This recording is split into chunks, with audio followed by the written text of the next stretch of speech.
अस्सलाम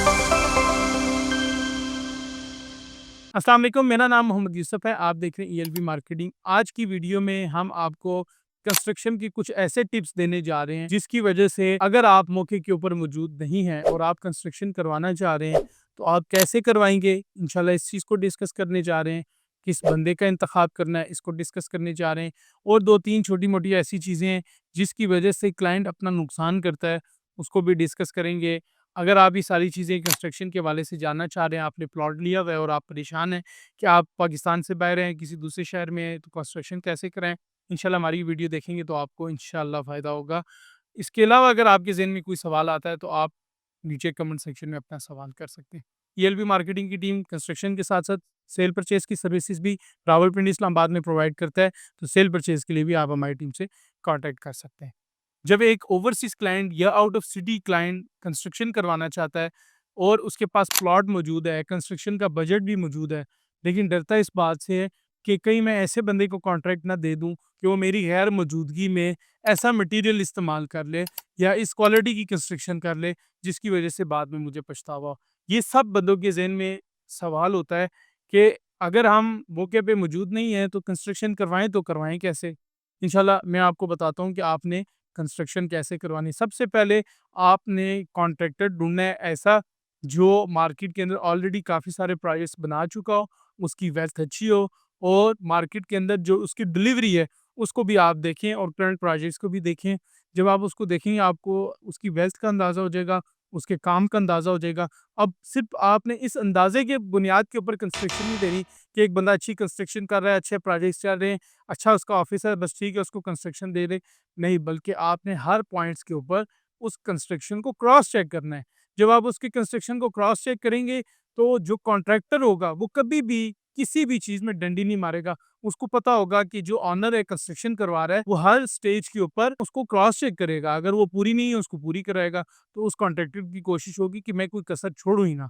अगर तो आपने अच्छा कॉन्ट्रैक्टर चूज़ किया, अगर तो अच्छा नहीं है, तो उसके अंदर भी वो कोई ना कोई आपको कोई तरतीब बना के आपके साथ वो कर लेगा। लेकिन अगर आपने अच्छा कॉन्ट्रैक्टर यूज़ किया हुआ है तो आप किसी थर्ड पार्टी से अपनी कंस्ट्रक्शन को चेक करवा सकते हैं कि आपकी कंस्ट्रक्शन का काम प्रॉपर ड्राइंग के थ्रू हो रहा है या नहीं हो रहा, अच्छी लेबर लगी हुई है या नहीं, अच्छा मटेरियल यूज़ हो रहा है या नहीं यूज़ हो रहा।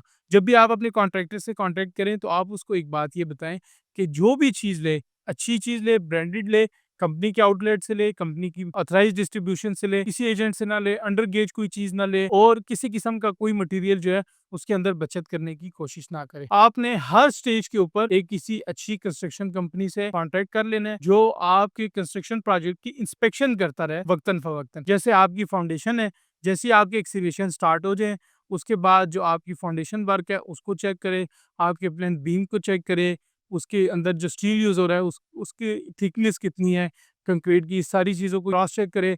फिर उसके बाद जैसे ही आपकी चुनाइयों का अमल शुरू हो जाए, उसमें देखें कि चुनाइयाँ अच्छी हो रही हैं, ठीक हो रही हैं, आपकी चौकाटें लेवल पे लगी हुई हैं। इस सारे स्टेज को आपने क्रॉस चेक करना है।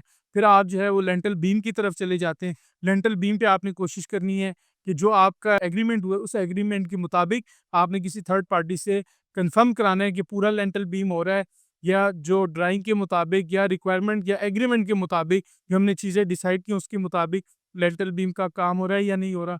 उसके बाद जब आप स्लैब की तरफ जाते हैं, जो एक घर की सबसे इम्पोर्टेंट चीज़ देखें, फाउंडेशन के बाद आपके घर की सबसे इम्पोर्टेंट चीज़ क्या आपका स्लैब है। स्लैब के ऊपर आपने चले जाना है तो फिर उसके बाद आपने देखना है कि जो आपके ड्राइंग के मुताबिक उस स्लैब की जो शटरिंग है वो आपकी अच्छी हुई है, आपका जो स्टील फिक्स हो रहा है वो एज़ पर ड्राइंग हो रहा है। फिर उसमें जो आपके बिजली का मटेरियल यूज़ हो रहा है, जो बॉक्सेस हैं, जो पाइप हैं, वो अच्छे मटेरियल के उसी ब्रांड के यूज़ हो रहे हैं जो आपने एग्रीमेंट में का और शेड आपने देख लेने हैं। तो ये सारी चीज़ें आपने क्रॉस चेक करनी है किस तरह? किसी थर्ड पार्टी के थ्रू। जब आप इस तरह इसको क्रॉस चेक करते रहेंगे तो इंशाल्लाह ताला जो कंस्ट्रक्शन होगी वो आपकी ऐसी होगी कि जैसे आप चाहते हैं। अच्छा, एक और बात मैं आपको बताऊँ, आपने एक ही पार्टी से पूरी इंस्पेक्शन नहीं करानी, आप डिफरेंट पार्टी से कराएँ ताकि आपको आइडिया हो सके।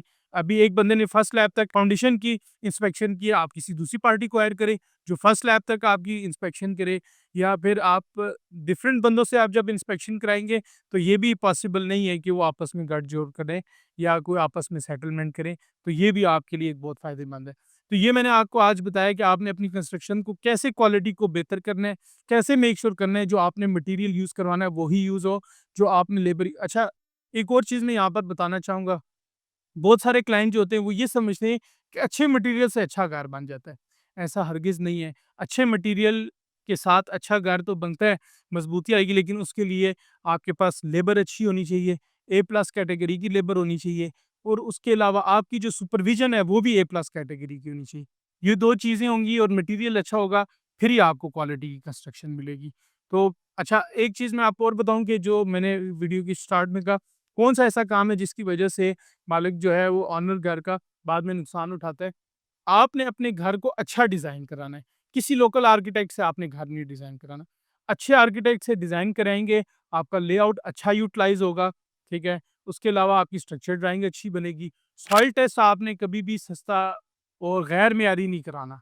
अच्छा मियारी सॉइल टेस्ट कराना है, क्योंकि ये ऐसा बेस है ना, इसके ऊपर आपका पूरा करोड़, 2 करोड़, 3 करोड़ रुपया लगना है, 4 करोड़ रुपया लगना है। आप वहाँ पर 10, 20, 30 हज़ार की बचत करके तो अपने पूरे 3-4 करोड़ रुपए के ऊपर पानी फेरते हैं। आपने अच्छा अच्छा नक्शा बनवाना है। उसके बाद आपने अपने घर का इंटीरियर लाज़मी डिज़ाइन करवाना है। बहुत सारे लोग घर बना लेते हैं, ग्रे स्ट्रक्चर के ऊपर पैसे लगा रहे हैं, फिनिशिंग के ऊपर ए प्लस क्वालिटी की चीज़ लगा रहे हैं, लेकिन उनको सेंस नहीं है कि उन्होंने कौन-सी चीज़ कहाँ पर इस्तेमाल करनी है। तो आपने अपने घर के इंटीरियर को भी डिज़ाइन करवाना है और डिज़ाइन के मुताबिक आपने अपना घर बनाना है, ताकि जब आप उस घर में शिफ्ट हों या आप अगर वो किसी को बेचें भी, तो वो घर एक ऐसी फ़ील दे जैसे आजकल आपने देखा है डिज़ाइनर हाउस बनते हैं, वो क्यों आपको अच्छी फ़ील दे रहे होते हैं, क्योंकि उसका कॉन्सेप्ट डे फर्स्ट से क्लियर होता है कि इसमें जो एंड वाली चीज़ होती है, वो भी डे फर्स्ट से डिसाइड हो जाती है, कि इसमें कैसे लगेगी। तो ये कुछ टिप्स मेरे ज़हन में थे, मैंने सोचा अपने व्यूअर्स तक कंस्ट्रक्शन के हवाले से पहुँच जाऊँ। अगर आपके ज़हन में कोई सवाल है, आप कमेंट सेक्शन में ज़रूर सवाल करें, इंशाल्लाह आपको गाइड करेंगे। अपना बहुत सारा ख्याल रखें, मिलते हैं नेक्स्ट वीडियो में। अस्सलाम वालेकुम।